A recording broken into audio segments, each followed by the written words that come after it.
안녕하십니까. 반갑습니다. 자서전 쓰기 강사 민경호입니다. 여기에서 읽어드리는 글은 자서전 쓰기 강좌에 참여하신 수강생분들이 쓰신 자서전의 원고입니다. 제가 복지관, 도서관, 대학교, 지자체, 평생학습센터 등에서 자서전 쓰기 강좌 프로그램을 진행했는데 그 프로그램에 참여하신 수강생분들께서 글을 써내셨습니다. 그리고 그 원고로 책도 제작했습니다. 지금 읽어드리는 글은 이 글을 쓰신 주인공께서 살아오신 이야기입니다. 이것을 읽어드리는 데는 이유가 있습니다. 본인의 자서전을 쓰려고 하시는 분은 많은데 어떻게 글을 써야 하는지 몰라서 그 방법을 궁금해 하십니다. 그래서 실제로 자서전 쓰기 강좌에 참여해서 글을 쓰신 분들의 글을 소개해드리면 많은 분들에게 참고가 될 것이라고 생각합니다. 다른 분들이 쓰신 자서전을 함께 읽어보시면서 여러분 자신의 자서전을 기획해 보시면 좋겠습니다. 아직까지 민선생 자서전 쓰기 TV 유튜브 채널 구독자가 아니신 분은 구독과 좋아요 버튼 눌러주시고요. 알림 설정도 부탁드립니다. 그러면 이제 자서전의 세계로 여러분을 안내합니다. 재미있게 시청하시기 바랍니다. 결혼과 아버지. 전란 속에서.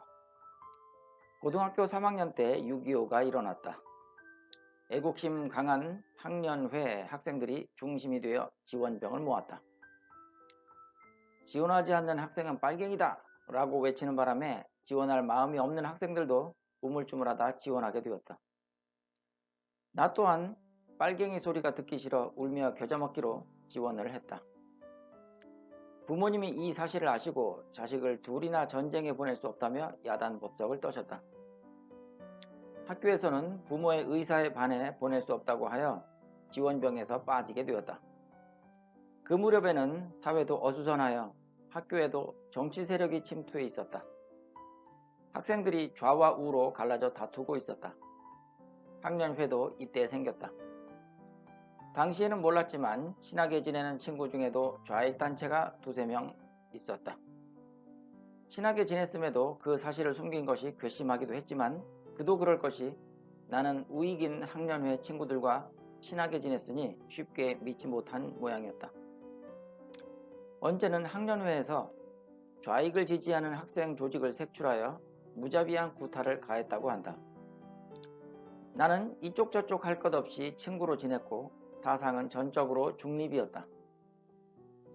수학 박사, 공부벌레라는 별명이 붙을 정도로 순수하게 공부했었기에 좌에서도 우에서도 건드리지 않았다. 학생들이 거의 다 학도병으로 참전하고 남은 학생은 불과 10명 정도였다. 몇 안 되는 학생끼리 등교할 면목도 없고 하니 그때부터 휴학을 했다. 나는 4형제 중 막내로 태어났다. 맏형은 신학문을 알지 못해 농사일을 하며 동생이 학비를 대주는 것 외에는 아무것도 모르는 분이었다. 어릴 적부터 가르쳐주던 형은 10살 위인 셋째 형이었는데 일제강점기에 군에 입대하여 남양군도에서 전사했다. 그러다 보니 방향을 잡아줄 리가 없어 공부를 열심히 했어도 목적이 없는 맹목적인 공부에 지나지 않았다. 휴학을 한 후 훗날 군에 입대할 때까지 3년 동안을 허송세월했는데 그때 선생님들에게 장래를 지도받지 못한 것이 무척이나 한이 되었다. 결혼하다. 아버지는 휴학하고 집에서 노는 나를 장가 보내야 한다며 부쩍 열을 올리셨다. 그 당시만 해도 70세 노인은 보기 드물어서 연세가 70에 가까워지시니 살아계실 때 막내 며느리를 보고 싶은 욕심이셨던 것이다. 그러나 내 나이는 불과 20세였고 학도 지원병은 겨우 피했지만 머지않아 군에 가게 될 처지였다. 게다가 단돈 100원도 벌지 못해 부모님께 얹혀 있으니 아직은 학생에서 벗어나지 못한 기분이었다. 그러니 아버지가 열을 내셔도 결혼할 생각이 전혀 없었다. 그러거나 말거나 중매쟁이는 뻔질나게 드나들었다. 아버지와 형님은 며느리 될 사람보다는 집안 내력을 더 중요시하는 눈치였다.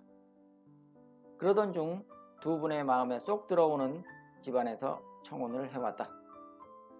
혼주되는 분은 우리 동네 강서면에서 똑똑하기로 이름난 분이었고 안주인도 남자보다 훌륭하다 소문이 난 여사였다.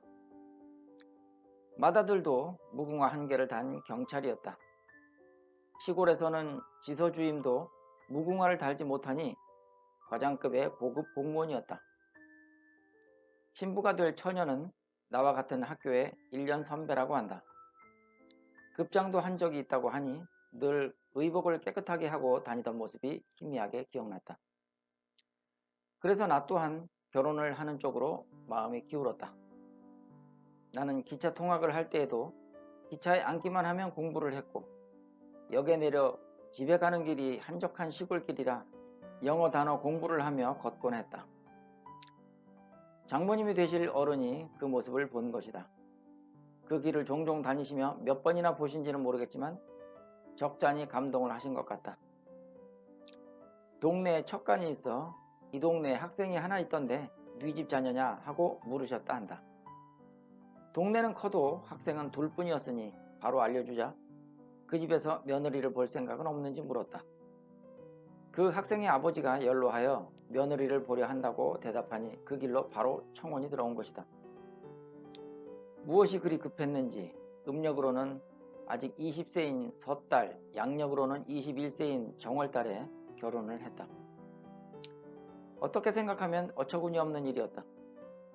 앞길이 창창하니 힘써 배우고 닦아야 할 때에 전란의 방해로 중도에 좌초하고 말았다. 그러자 이제는 한 사람의 지아비가 되어 23세 첫 아들을 낳았다. 아버지. 손주를 볼 당시 아버지의 연세는 72세였다. 그리 중병은 아닌 듯해도 때때로 기침을 하면 가래가 나왔다. 지금이야 쉽게 고칠 병이지만 그 당시에는 근처에 병원이 없으니 늙으면 다 그러려니 하고 견딜만 하면 견디는 것이 보통이었다. 아기가 한칠이 되었을 때 아버지께서 병석에서 일어나 두루마기와 도포를 갖춰 입으시고 의관까지 정지하셨다. 태어난 지 한칠밖에 되지 않은 손자가 보고 싶어 며느리 방으로 납시기 위해서였다. 아기가 남자인 것을 확인이나 하시듯 고추를 만져보시고 흥감하셨다. 며느리에게도 수고를 많이 했다 격려하시고 사랑방으로 돌아가셨다. 그로부터 10일이 채 못 되어 운명하셨다. 아버지께서는 조용히 누워 계시다가 갑자기 기침을 하시는데 조금 심한 듯하니 맏형이 아이고 아버지 하고 외치며 일으켜 안으셨다. 나는 그저 아버지의 안색만 바라보고 있었다. 칵 하고 기침을 크게 하시더니 숨이 멎고 팔이 방바닥으로 내려졌다. 얼굴에 화색이 점점 사라지며 한없이 편안해지시는 듯 했다. 나는 사람이 운명하는 장면을 처음 보아서 무한한 평안에 들어가신 것 같은 아버지의 안색만 바라봤다. 열반이라는 것이 이런 것이구나 생각했다. 맏형이 아버지의 옷을 갈아입히는 사이에 어떻게 연락을 받았는지 중형이 달려와 시신을 업고 안채로 모셨다. 장례는 5일장으로 결정하고 밤낮 없이 곡소리가 끊이지 않도록 하라는 맞상주의 명이 있었다. 시신 앞에서 10여 명의 상주와 백관이 교대로 곡을 하는데 보통 고역이 아니었다. 나흘째가 되는 날 밤 형님들은 쉬고 내가 몇 명의 안상주와 함께 밤샘을 할 차례였다. 밤은 깊어 곡소리만 가늘게 들리는 중에 갑자기 시신이 들어있는 널에서 꽝꽝 요란스러운 소리가 들렸다. 놀란 안상주들은 대청마루로 도망가고 나 혼자 시신 앞에서 곡을 계속했다. 늦은 봄이라 기온도 높고 하니 시신이 부패하느라 그러는 소리가 난 모양이었다. 널이 튼튼해서 별일이 없을 것을 알고 있었기 때문에 태어났던 것이지만 안상주들은 내게 대단하다고 야단이었다. 5일 만에 장례식이 치러졌다. 평민으로서는 이처럼 화려하고 성대한 장례식은 본 적이 없었다. 소집 영장. 아버지께서 별세한 그해 가을에 또 애석한 일이 생겼다. 나이가 차서 군에 입대해야 된다는 소집 영장을 받은 것이다. 마을에 나를 포함해 7명이 영장을 받았다. 그때는 전쟁이 치열한 중이라 목숨을 바칠 생각으로 입대를 해야 했다. 송별잔치를 한다며 술과 음식을 장만하고 농악기를 울리며 집집마다 돌아다녔다. 그때 장모님이 오셨다. 포항시청의 재무과장인 동서가 일자리를 하나 만들어 놓고 날 데려가려고 처가에 와 있다고 한다. 생각도 못한 뜻밖의 소식이었다. 그런 기쁜 소식에는 응당 처가로 달려가서 동서에게 감사 인사를 하고 소집 영장에 대한 해결 방법을 의논했어야 했다. 그러나 나는 군에 입대하는 것 외에는 아무 길도 없다고 단념하고 있었다. 그래서 어리석게도 멀리 찾아온 동서를 만나보지도 않고 6명의 동료들과 함께 곧장 입대해버렸다. 안강역은 입대하는 장정들의 가족과 친지로 발디딜 틈이 없었다. 병석에 계신 장인어른도 나와 태극기를 흔들며 눈물 지으셨다. 그 모습이 마지막일 줄은 미처 알지 못했다.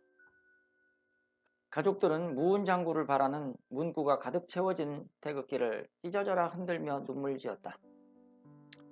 기차도 안타까운지 서서히 움직였다. 가족들은 떨어지지 않을세라 기차와 함께 움직이며 전쟁터로 가는 아들, 남편을 따라왔다.